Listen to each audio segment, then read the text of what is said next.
Hi, I'm Diane Lee Moomey, and today I'd like to read you my short story, To the Labyrinth. After a night of wind and rain, you will wake early with a question that has puzzled you for years. Never before has it been so clear. You will pick up the car keys and, barely dressed, go out without coffee. You will drive north beside the Western Ocean, approaching El Granada, to a beach recommended by a good friend. When you look seaward, you will notice a large white ball perched on a bluff and think, I do not want to go there. You do. You will drive further to a traffic light, to a road leading into the harbor. The marina will be on your left, and on your right, a mall with a large restaurant.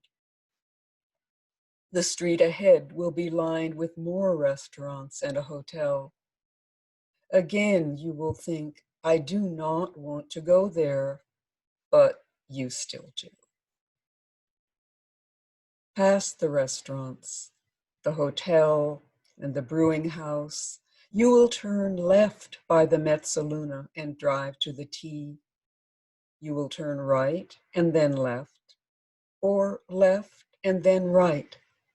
Either choice will carry you past the welders, the storage companies, the yacht club, the boats in dry dock, and the sellers of anchors and surfing supplies.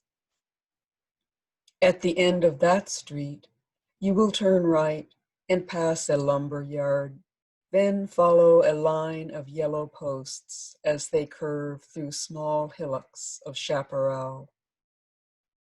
For the first time today, you will know I do want to go there. The pavement curves past coyote brush and cattails until the road itself offers you a choice.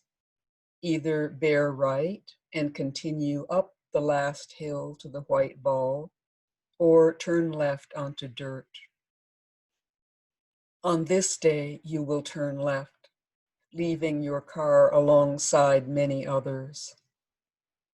When you see a black retriever fastidiously picking his way between puddles, you will start walking.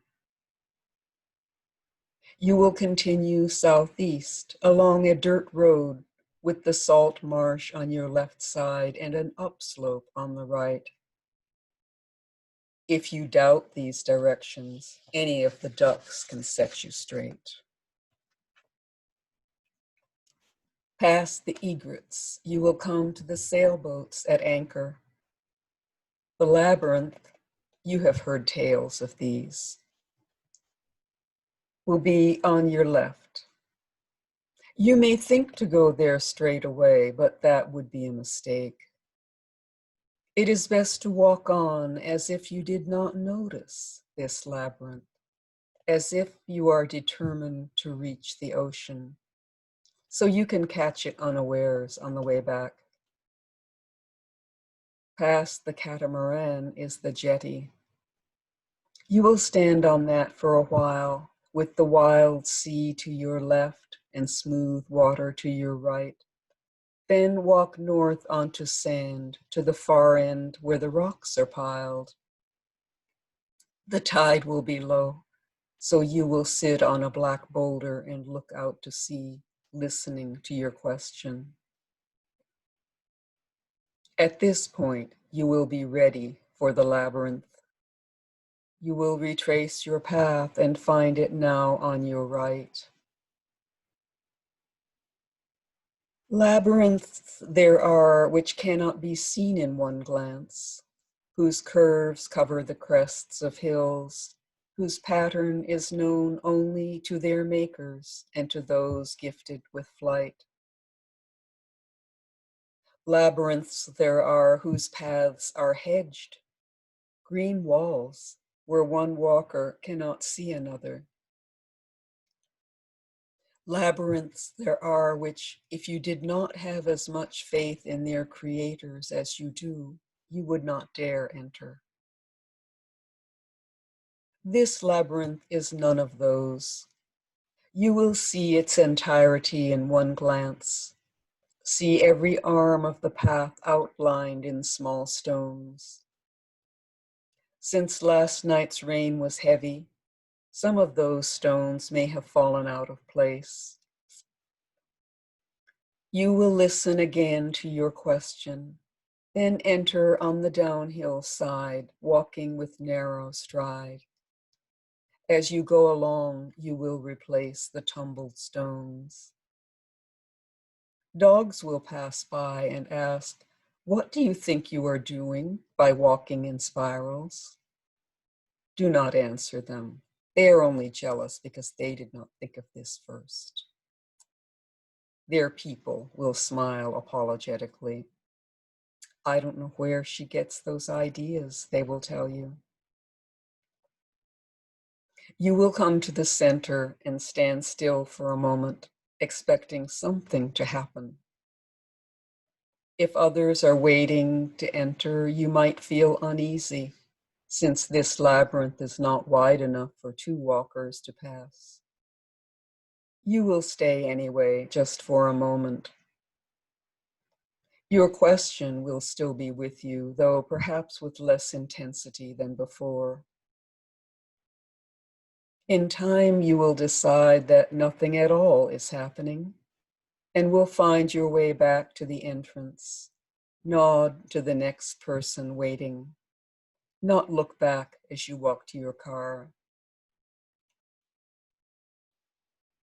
You will drive to Café Classique and order the grande breakfast, which you rarely do. You will put a great deal of nutmeg and cream in your coffee, and although the wind is still cold, will take all this outside to the table beneath the brugmansia. You will arrange scrambled eggs into a small mountain with your fork, and fancy that one large orange blossom will fall onto your plate. One after another, you will dip fries into too much ketchup and eat them. This also you rarely do. After the eggs, after the fries with ketchup and the coffee with nutmeg, you will set down your fork. You will look up at the orange flowers, down at your plate, and then, as if from a great distance, will see your question. From the couple at the next table, you will ask to borrow a pen.